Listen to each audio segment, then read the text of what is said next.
everyone, and good afternoon to you. I would say morning, but it's not morning. Well, it is technically morning, but it won't be for long. I'm sitting outside of work right now. I'm getting ready to go in, and pardon the face making. I've been sneezing all morning, so that may happen. Anyway, I'm sitting outside of work, waiting to kind of go in closer to my clock in time. Nothing more awkward than when you're a new person and you go in and just kind of are standing around because it looks weird.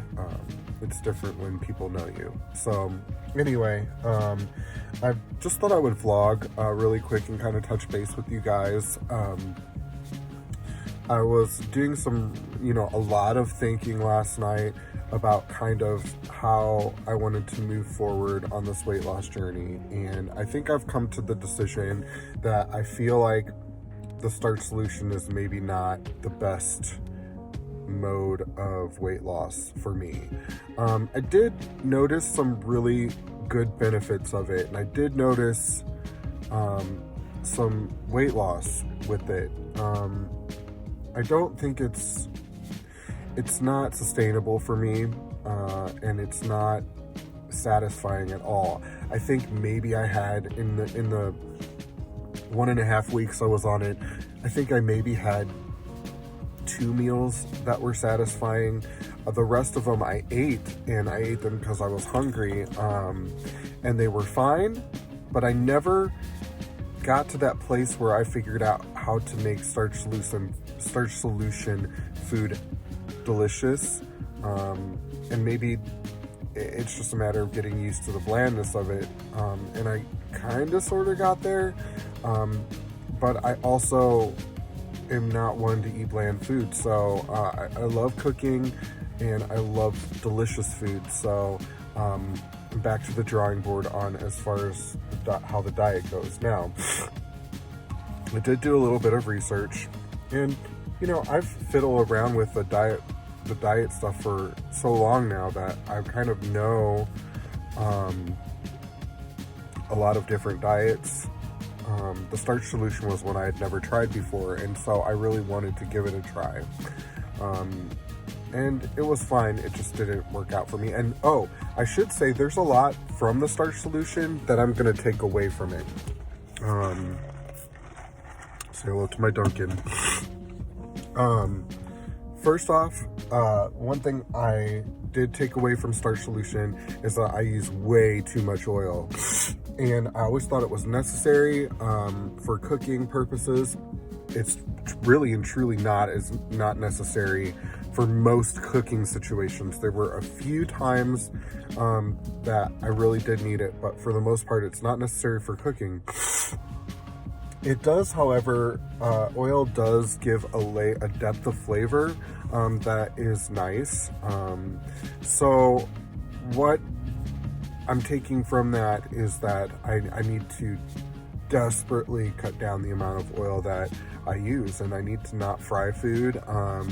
And most of the time I can cook pretty much everything that I want without the use of oil. And so I will be utilizing that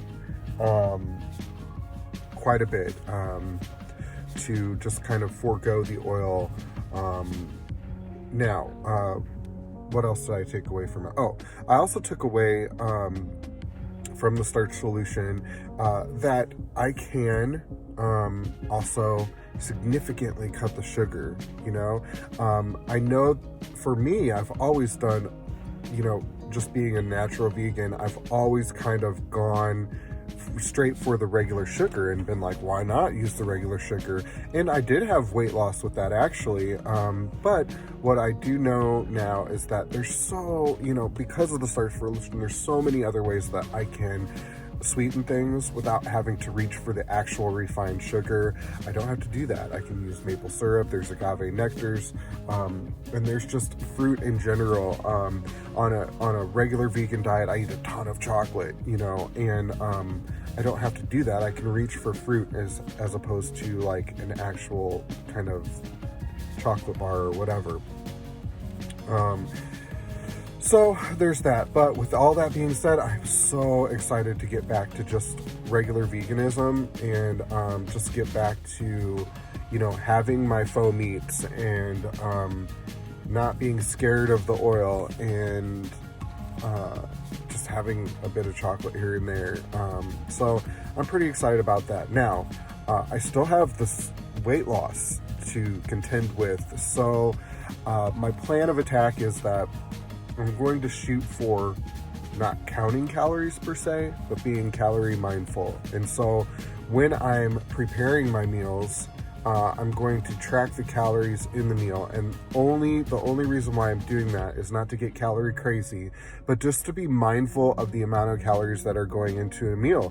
And if I'm cooking something that is like super calorie rich, does it have the nutrients in it that I want in it to make it worth the calories? And so that's my new plan of attack, is that I want to have low calorie foods that are nutrient rich. And then whenever I do come across a craving that puts me in the realm of calorie rich without a ton of nutrition, I know I need to pare back the portion size, or pair it with tons of low calorie non-starchy vegetables. So that's the plan of attack. We're gonna kind of, as I move forward and as I show you guys what I'm eating, we'll kind of work on the logistics of how that works and see if it works. It may not work, and if it doesn't, back to the drawing board again. But that's the whole point of this vlog.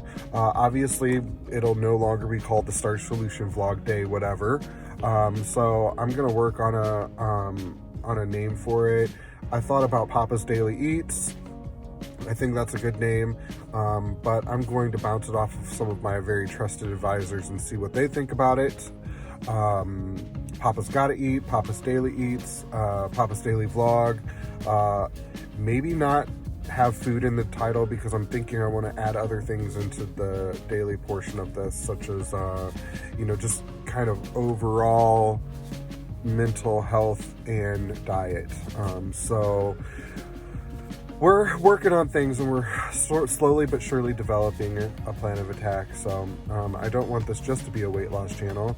I want this to be a healthy living channel, and you know, a channel that encompasses all the things that I love. So we will figure out how that comes to be.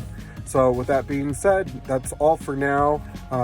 I will potentially vlog a little bit here during my break if I get one, but it's a 10 to 12 hour day here at the restaurant, so it may be this evening before I actually have a meal. I will let you guys know. Much love to you guys, and we'll see you soon.